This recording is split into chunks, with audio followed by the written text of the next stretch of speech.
If you're watching this right now, you're about to hear how the galaxy's most feared predator, the beast that made entire armadas vanish, bowed before a single human and begged for belly rubs. But before we dive in, hit that like button, leave a comment about what you'd do if the deadliest creature in the universe rolled over at your feet, and don't forget to subscribe so you never miss stories like this one. Now, let's begin. Commander Elias Ward had seen enough strange things in his 10 years serving as humanity's representative to the Galactic Council, but nothing could have prepared him for the whispers that were spreading through the station. Wherever he walked, through the glass-walled gardens where diplomats sipped mineral tea, across the bustling docks where ships unloaded their exotic cargoes, conversations fell to hushed fragments. One phrase kept returning in a dozen languages: "The Devourer has come." Elias was a tall man, lean, weathered by long deployments on frontier worlds, his dark hair streaked at the temples. His colleagues often joked that he carried Earth's stubbornness in his eyes, that mix of weariness and defiance that made humans so different from the older, colder species of the Council. Today, though, he was less focused on politics and more on the tightening knot in his stomach. Every corridor echoed with unease. Every alien face seemed pale with dread. He found Dr. Kieran Holt, his closest friend on the station, pacing in the observation dome. Kieran was younger, sandy-haired, a scientist who had followed Elias from Earth out of curiosity more than duty. He pressed a hand against the transparent steel, staring out at the dark expanse. "It's not a rumor," he muttered. "Long-range arrays picked it up an hour ago. The Umbral Devourer is real and it's moving closer." Elias frowned. "I've heard that name before. Campfire talk. Soldiers swapping ghost stories." Kieran shook his head. "Not just stories. Whole fleets gone missing near dead stars.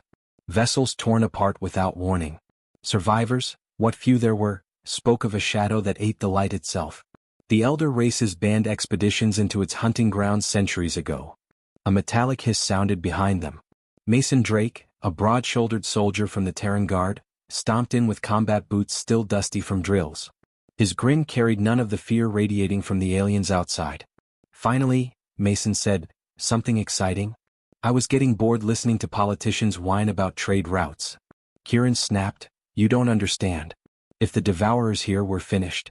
No defense grid has ever slowed it down. Even the Veiled Dominion abandoned whole colonies rather than fight it." Mason shrugged. "Maybe they didn't try hard enough." Elias raised a hand, silencing them both. The council had summoned him earlier that morning, but the meeting had dissolved into chaos. Elder species with milky eyes and translucent skin shouted over each other, their composure shattered. Some argued for immediate evacuation of the station. Others demanded the fleets form a perimeter, though none truly believed firepower would matter. Through it all, Elias had remained quiet, listening, studying the faces of beings who had lived for millennia. To see them afraid, that was what unsettled him most. Now the station trembled with sirens. A voice over the intercom called all counselors and observers to docking Bay 17. Elias led the way, Mason falling into step beside him, Kieran following reluctantly.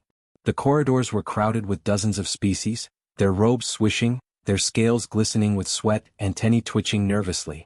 No one spoke as they reached the vast hangar where ships normally berthed. Every spotlight had been trained outward, illuminating the void. And there it was.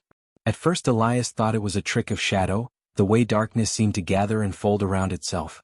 Then the shape emerged, long as a battleship, scaled in plates that shimmered like black glass, wings unfurling with the slow, terrible majesty of storms. Its head was lupin yet alien, with jaws lined by rows of jagged teeth, eyes glowing with faint violet fire. Even the silence carried weight, as if sound itself fled from its presence. Aliens gasped, some collapsing to their knees. The Council's security forces raised their weapons, though their hands shook too violently to aim. Mason muttered a curse under his breath. Kieran clutched Elias's sleeve. "That's it," he whispered. "That's the Devourer." The creature drifted closer, movement silent, graceful, almost lazy. It should have torn through the station's shields like paper, but instead it slowed, tilting its head. The gaze of those violet eyes locked directly on Elias. Every instinct screamed at him to retreat, to hide behind the barricades with the rest. Instead, Elias stepped forward. He had faced soldiers, smugglers, and pirate lords. He had stared down the Dominion's coldest admirals. Something in him refused to cower now, even if his legs trembled. The Predator's wings folded. It descended, claws scraping against the metal of the bay floor, sending sparks across the hangar. Soldiers screamed orders. Weapons hummed, charging for a futile volley. But before they could fire, the beast did something no one expected. It lowered itself. The head that could have swallowed a shuttle dipped until its snout pressed against the floor. A growl rumbled deep in its chest, not the roar of a monster but a sound strange and almost plaintive. The alien delegates froze in stunned silence. Elias could scarcely breathe. The void fire eyes were inches from him, reflecting his face. He felt heat radiating from its scales, smelled ozone and ash. His hand rose, almost of its own accord. Mason hissed, "Don't you dare, Commander." Kieran stammered, "Elias, if you touch it." But Elias already had. His fingers brushed the smooth obsidian scales and instead of death, he felt the creature shudder, then release a sound like a thunderous purr that rattled his bones. The hangar erupted with panicked shouts. Some aliens fainted outright. Others backed away as if proximity alone would damn them. Elias stared in awe. The Devourer, the terror of star systems, was pressing against his hand like a dog seeking affection. Then it shifted further. With a thud that shook the floor, the monster rolled onto its side, claws curling inward, exposing its armored chest and belly. Its wings tucked close, its immense body stretched out vulnerably before him. Gasps rippled through the crowd. Even Mason's bravado faltered. "It's rolling over?" Kieran's voice cracked. "No predator exposes itself like that. That's submission. That's trust," Elias finished softly. The beast rumbled again, a low chuffing sound, and Elias did the only thing that made sense. He laughed, a nervous, incredulous laugh, then set his palm against the massive plates of its belly and rubbed in a slow circle. The response was immediate. The predator's tail slammed against the deck like a colossal whip, not in anger but in some strange, delighted rhythm. Its purring deepened, echoing through the hangar until the walls themselves seemed to vibrate. Aliens screamed that it was sorcery, that humanity had brought some hidden weapon. Council guards pointed weapons at Elias now, fear driving them to madness. But he ignored them, too absorbed by the absurdity, the miracle before him. For in that moment the galaxy's deadliest creature, the one whispered of in every nightmare, was no destroyer. It was simply a beast that wanted, more than anything, the simple comfort of touch. The hangar doors sealed shut, alarms still blaring. Delegates shouted for explanations, for containment, for execution. Yet Elias could hear only the steady, resonant thrum of the creature's purr beneath his hand. He looked into its glowing eyes once more and whispered words no translator could capture. "Easy, friend. You're safe now." The umbral devourer exhaled, a gust of warm air that swept his hair back, then closed its eyes as though content. Around them, the galaxy trembled at the impossible sight. And Elias realized, with a clarity that chilled him, that nothing would ever be the same again. For a long moment, the hangar remained silent except for the impossible sound of the devourer's purr. The vibration thrummed in Elias's bones, deep enough to rattle the teeth of every soldier standing behind the barricades. Hundreds of eyes fixed on him, as though the universe itself had tilted and chosen this one human as the pivot. Mason muttered under his breath, "Commander, you do realize you're rubbing the belly of something that eats fleets?" Elias didn't look back. His hand rested against the smooth, armor-like plates of the creature's belly, feeling them rise and fall with steady breaths. "Yes," he said calmly, though his heart hammered in his chest. "And if it wanted to eat me, it already would have." Kieran's voice shook. "This isn't possible. This thing is bending to you. Do you know what that means?" Around them, panic turned into argument. A group of Vaynar dignitaries hissed that it was sorcery, their translucent tendrils quivering with rage.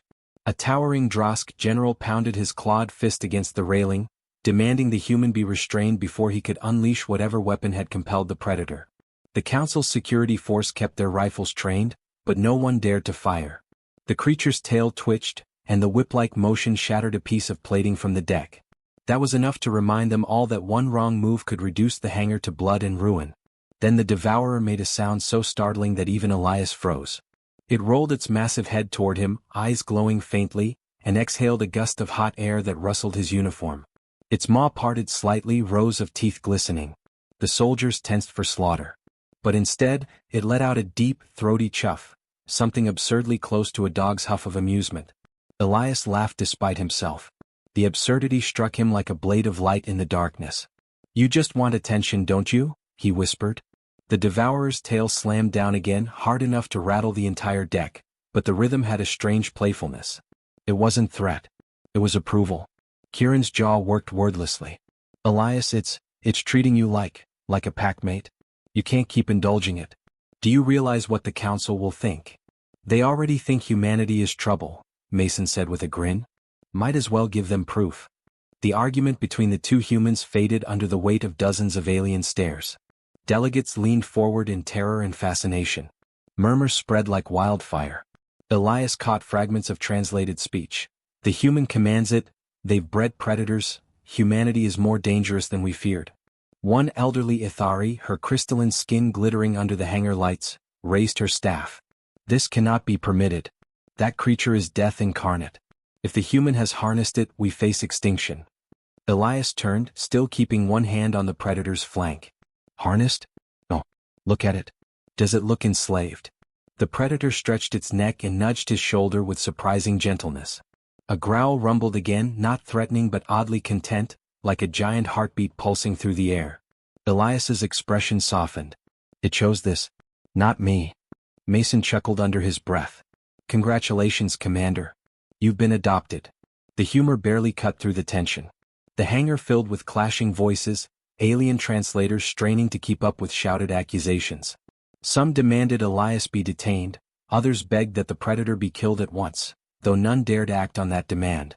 The creature's presence radiated power, and its stillness felt more threatening than any roar. Kieran grabbed Elias's arm. We need to leave. No. Before they decide you're the enemy. But the devourer decided for them. With surprising speed, it rolled back upright, shook itself like a giant beast shedding dust, and lowered its head again. Then, in one fluid motion, it crouched before Elias and extended its wings outward like obsidian sails. Its gaze locked on him, and though no words came, the intent was unmistakable. It wants you to follow, Kieran breathed. Elias hesitated, but only for a heartbeat. He stepped forward, ignoring the cries of protest from the counselors, and the predator lowered its body further until he could climb onto the ridge of its shoulder. Gasps rippled across the hangar. Mason swore loudly. Of all the insane. Stay here, Elias ordered, voice steady despite the storm inside him. If it wanted me dead, I'd already be dead. I need to see where this leads. Kieran's face was pale. Mason looked ready to drag him back by force. But before either could act, the predator moved. With a single thunderous beat of its wings, it launched itself through the open hangar doors, shields bending as though they were nothing. Elias clung to the ridge of its scales, wind roaring in his ears as the galaxy spread out before him. The creature flew with terrifying grace, coiling through the void like a serpent in water. Stars streaked around them. Elias pressed himself against the scales, teeth gritted but felt no malice. Instead he felt something stranger, safety. As though this nightmare of the cosmos was shielding him, carrying him not as prey but as kin. After minutes that felt like an eternity, the creature slowed and descended toward a barren moon orbiting a dead star. It landed with surprising gentleness, folding its wings. Elias slid down, boots crunching against gray dust. The predator crouched low, resting its head near him. Then, with a rumble that shook the airless silence, it rolled onto its side again, belly exposed, eyes half-lidded in eerie contentment. Elias laughed quietly, shaking his head. Unbelievable. You bring me across the system, for more belly rubs? He pressed a hand against its chest plate, feeling the deep vibration beneath. His fear ebbed, replaced by something else. Recognition. He thought of Earth's wolves, of dogs that had once been feared predators, now humanity's closest companions. Perhaps, across the gulf of stars, history repeated itself. When he finally returned aboard the station, escorted by Mason and Kieran who had scrambled after him in a shuttle, the council chamber was in chaos. Delegates screamed over each other, demanding answers. The footage had already spread across every channel, the galaxy's deadliest predator lowering itself to a human's hand, exposing its weakness for touch. Elias stood before them, exhausted, dust still clinging to his boots. His voice was calm. You call it the umbral devourer. You see death. But I saw something else. Something that sought connection. The Ithari elder raised her staff again. You expect us to believe it is tame? No, Elias said firmly. Not tame. Never tame. But perhaps it has chosen. And it chose me. The chamber erupted again, some shrieking for his imprisonment, others begging to study the phenomenon, a few whispering fearfully that humanity had just gained the most dangerous ally in the galaxy. Through it all, Elias stood steady, the echo of the predator's purr still resonating in his chest. That night he returned to the docking bay. Against every warning, the predator had curled itself within the hangar, vast body coiled protectively, wings tucked. Soldiers lined the walls, weapons ready but dared not fire. Elias stepped past them all, straight to the beast's head. Its eyes opened, glowing faintly, and it made that soft, strange chuff again. Elias rested a hand against its snout. A whisper left his lips, words meant for no one but the creature. If you truly are the deadliest thing in the stars, then why do I feel safer here than anywhere else? The predator's eyes slid shut once more. His breathing slowed. For the first time in memory, the umbral devourer slept in peace. And the galaxy trembled, wondering what it meant that such a nightmare had found comfort in the hands of a human. The council chambers were more frenzied than Elias had ever seen them. The great amphitheater, with its tiers of alien delegates rising like concentric cliffs around the speaking floor, had become a hive of panic. Translators' voices overlapped, and fear had torn away centuries of practiced diplomacy. Even the oldest races, those who prided themselves on serenity, were shouting. And all of it centered on him. Commander Elias Ward stood at the podium, his uniform still dusted from the barren moon where the predator had carried him. His shoulders squared, his face calm, but his eyes scanned the mob with the patience of a soldier cornered on a battlefield. Mason stood at the entrance, arms folded, glaring at anyone who seemed too eager to move against Elias. Kieran sat in the shadows of the human delegation's bench, hands trembling as he clutched a datapad filled with hastily compiled notes and shaky footage of the creature purring like a beast at rest. The Athari elder's crystalline form glittered with anger. Her voice was high and cutting. You claim this horror has chosen you, human. Do you know what that means for us? Every child in this chamber grew up fearing the Devourer's name.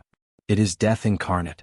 Yet here you stand, suggesting it is no more dangerous than a domesticated hound. Elias's voice remained steady. I said no such thing.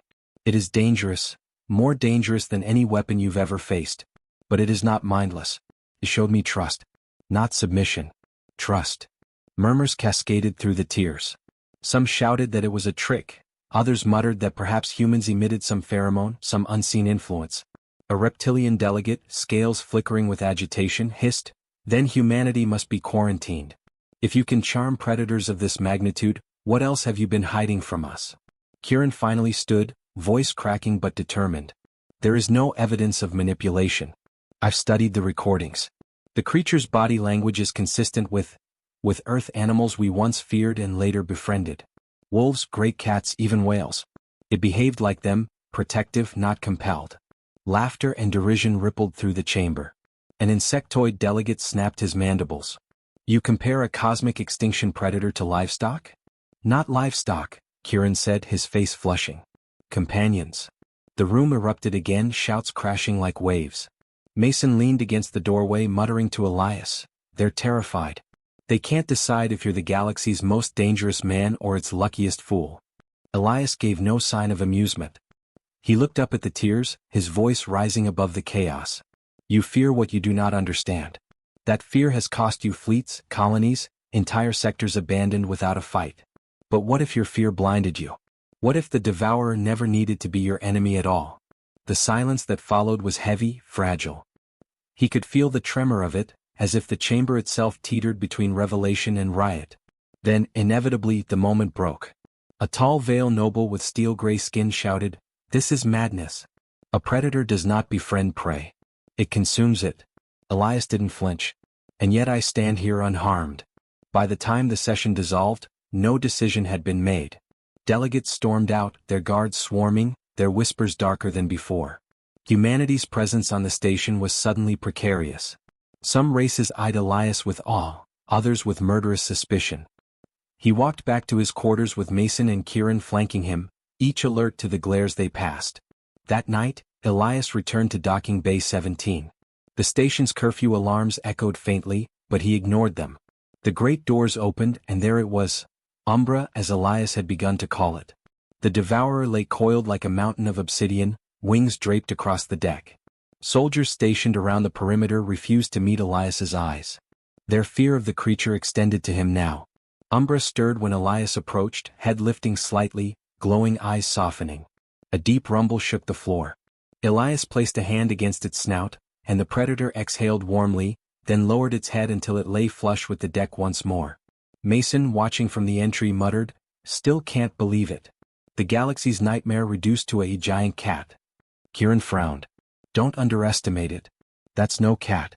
That's a god deciding to nap in your living room. Elias knelt beside Umbra's face, feeling the breath of something that could unmake worlds and yet chose to rest here beside him. It's not a god, he said softly. It's just tired of being alone.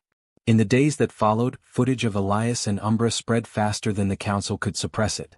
Across the galaxy, some civilizations panicked, convinced humans had somehow enslaved the predator. Others whispered of prophecy fulfilled, that the youngest species of the council had been chosen for something greater.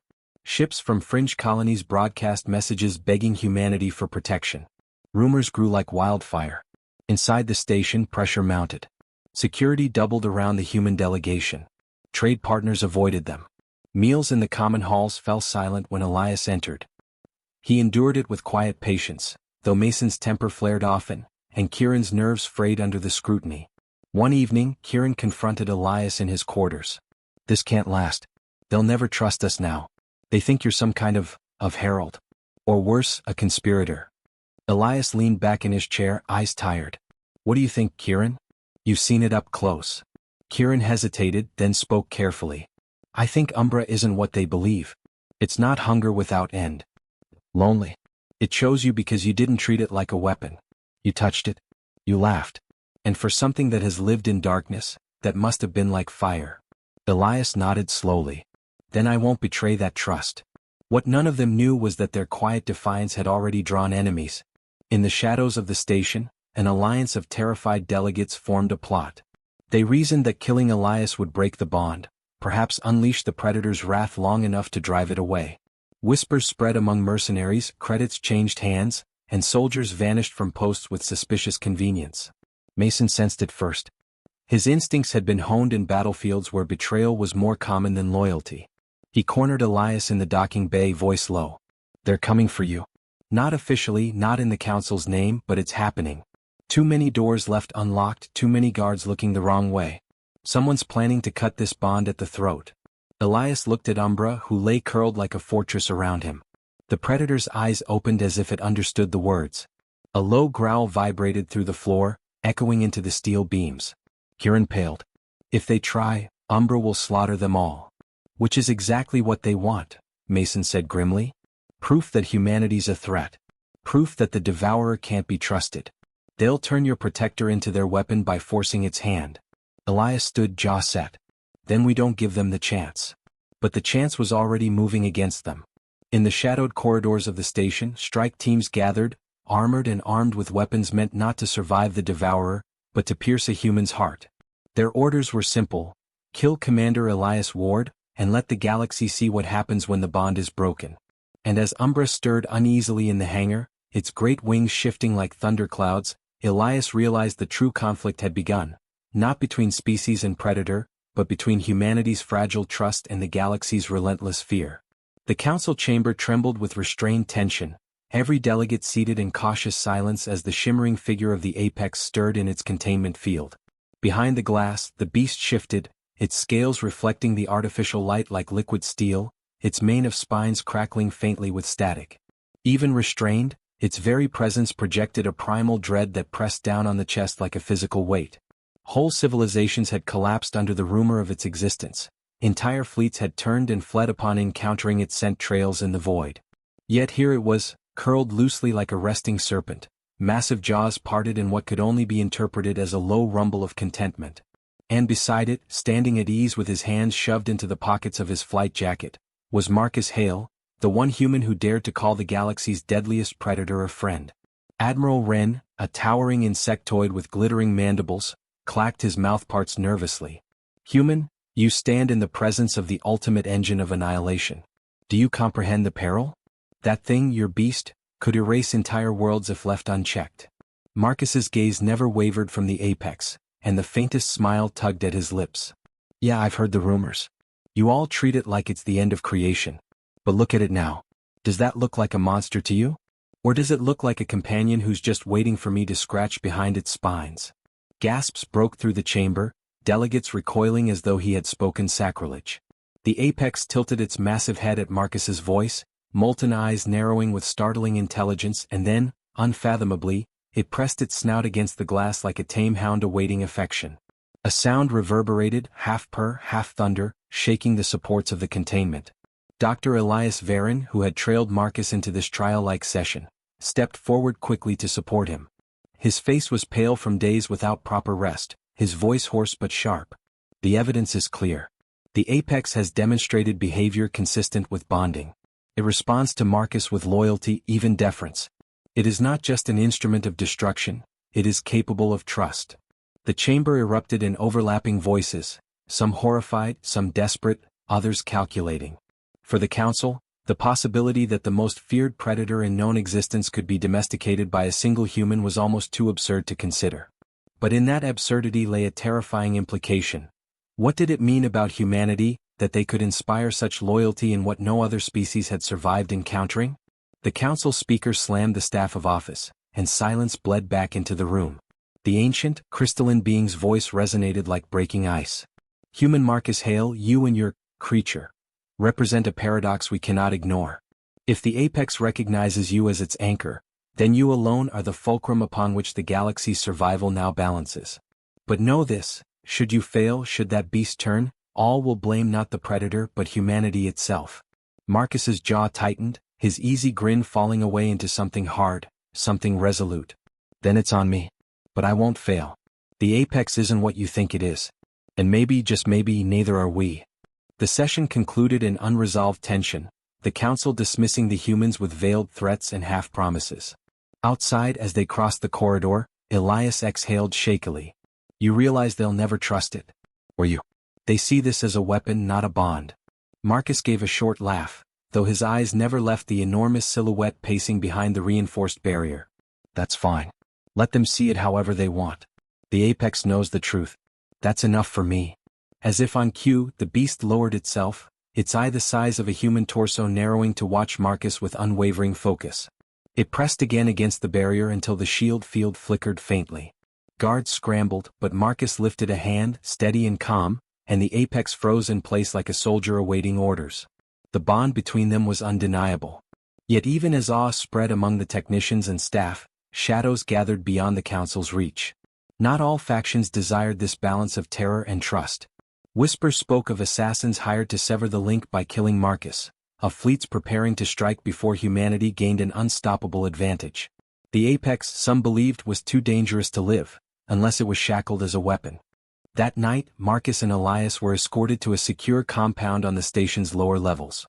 The walls were thick, guarded by drones and soldiers of half a dozen species, yet Marcus could not shake the faint pull at the back of his mind, the subtle awareness of his companion beyond the walls. It was like a tether, invisible but unbreakable, a presence that pulsed faintly with hunger, with restlessness, with need. Elias saw the faraway look in Marcus's eyes. You feel it again, don't you? The connection. Marcus nodded. It's stronger when it's close. Like it's trying to tell me something. It doesn't like being caged. A deep tremor rattled the floor beneath them, lights flickering. The guards snapped to attention, their weapons rising. Alarms wailed through the corridors, red beacons flashing. A voice crackled through the comms, panic bleeding into the professional cadence. Containment breach in Sector 12. The Apex is moving. Before orders could even be issued, a concussive roar thundered through the compound, shaking dust from the ceiling. Marcus staggered but stood firm, his heart pounding not with fear but recognition. It's not attacking, it's coming for me. The blast doors shuddered under a colossal impact, metal groaning, plates buckling. Soldiers braced, shouting commands, but Marcus shoved past them, planting himself in front of the barrier. Elias grabbed his arm, terrified. Marcus, are you insane? That thing will tear this place apart. Marcus's voice was steady, unwavering. Not if I open the door first. Another impact, then silence. Heavy breathing, the scrape of claws, the guttural sound of something waiting just beyond. Marcus placed his hand on the metal, closing his eyes, and felt the faint vibration, like a heartbeat syncing with his own. Slowly he reached for the control panel. The guard screamed at him to stop, weapons primed, but before the order could be enforced, the door exploded inward, twisted steel spraying like shrapnel. The Apex forced its massive head through the breach, molten eyes sweeping over the soldiers. Dozens of weapons locked on, every trigger finger quivering, until Marcus stepped forward and raised a single hand. The Apex lowered its head, brushing its muzzle against Marcus's chest, exhaling a breath hot as a furnace yet tender as a sigh. The soldiers froze, staring in stunned silence. Marcus scratched gently at the thick ridge of scales beneath its eye, his voice calm. "Easy, big guy. I'm here." The impossible had just unfolded before them. The galaxy's deadliest creature, feared as a god of destruction, had not come to annihilate, but to seek comfort at a human's side. But beyond the fractured walls, Elias could already see new threats forming. The Council's fleets preparing for war, the political knives sharpening in secret. Humanity had just proven they could tame the untamable. And for that they had painted a target on their backs. The apex rumbled low, sensing it too, curling its body protectively around Marcus as though daring the galaxy to try. And in that moment, the war to define whether the apex was a monster, a weapon, or a companion truly began. The arena's vast amphitheater roared with the combined voices of thousands of species, their fear muffled only by awe as the great beast at the center of the chamber rose to its full height. The Carol, the galaxy's deadliest predator, had been shackled within a shimmering cage of energy. Its scales glistened like obsidian shards, its amber eyes burning with a light older than empires.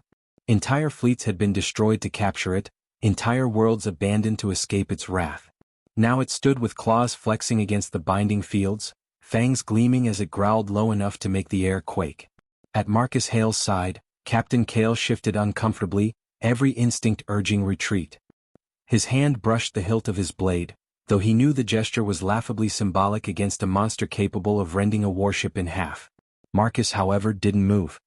He studied the beast with the same calm he wore when fixing a broken generator or negotiating with a stubborn traitor. That calm unsettled everyone more than the predator's presence. "You're insane," hissed one of the elders seated in the tiered rows above, her translucent skin glowing faintly under the council's lights. "It will tear you apart." "Maybe," Marcus said, stepping closer to the barrier. "But look at it." His voice carried, not loud but weighted. "You're all so afraid you can't see past the fangs. But it's not snarling at me. It's waiting." The council murmured in agitation. Cale clenched his fists. Marcus, one wrong move. But Marcus ignored him. He reached out, pressing his palm lightly against the barrier. The Carl's head tilted, massive nostrils flaring as it drew in the scent of the human standing boldly before it.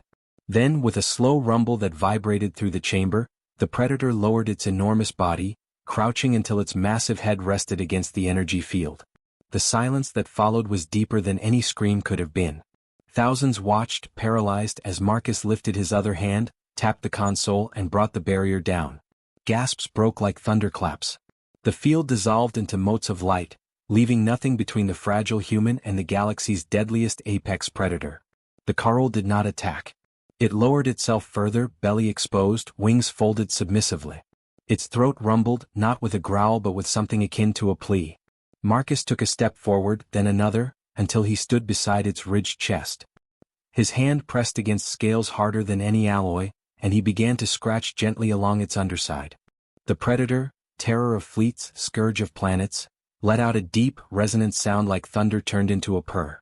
Its tail curled around Marcus with surprising gentleness, and its vast body melted into the floor, utterly pliant under his touch. The scene was incomprehensible, impossible. The elders gaped in horrified awe, unable to process the truth unfurling before them. Cale's voice cracked as he whispered, "It's begging. Marcus, it wants belly rubs." The words spread like a ripple, disbelief bleeding into every row of spectators. Some clutched their seats as though the universe had tilted under them. Others simply stared, struggling against the evidence of their own senses. The predator of predators was not an unstoppable horror. It was a creature longing for something only a human seemed capable of giving. "Do you see now?" Marcus's voice carried, steady as stone. "You spent centuries running, building weapons, erecting walls. But you never tried this." He stroked the Carl's scales and the monstrous creature shivered in bliss. "It isn't about taming. It's about trust. About connection. And humanity, well, we've been doing this since we learned to share fire with wolves." The chamber's lights flickered as the elders erupted into clamor. Some shouted accusations of madness, demanding reinforcements, while others whispered urgently to one another, the spark of understanding dawning reluctantly in their eyes. Entire doctrines, centuries of terror, threatened to unravel in the space of a heartbeat. The Carol shifted, curling its colossal frame around Marcus like a living fortress. Its massive golden eye blinked once, slow and deliberate as if sealing a pact. In that moment the roles reversed. Marcus was not the fragile one. The humans were not the weak species. He had just proven that what no fleet, no weapon, no council could accomplish was within his grasp. Kale stepped forward, trembling, but his voice carried strength. Council of Elders, you called us reckless, fragile, short-lived. You said humanity had nothing to offer the stars but chaos. Well, look. He gestured at Marcus and the Predator entwined in silent understanding. Look and remember this moment. Because the galaxy's deadliest creature just chose a human as its companion. That is power beyond your weapons, beyond your empires. And you would be wise to reckon with it. The Elders fell silent again, torn between denial and awe. For the first time in centuries, their certainties cracked. Marcus stood without fear, one hand resting on the beast's chest as it breathed in rhythm with him, the sound like twin storms. Marcus, Kale murmured, his tone a mixture of reverence and disbelief. You've changed everything. Marcus didn't answer immediately. His eyes, calm but fierce, swept across the watching crowd. Not everything, he said softly. Just enough. The Carol rumbled, pressing closer to him as though echoing his words. The galaxy's deadliest predator, once an unstoppable nightmare, had found its chosen ally in a human's touch. And the universe, whether ready or not, would never be the same. And so the tale closed not with the clash of fleets, but with the quiet, earth-born intimacy of a hand on scales and a bond no council could sever. A climax not of destruction but of revelation. The Predator slept content in the human shadow, and the galaxy trembled at what that meant for the future.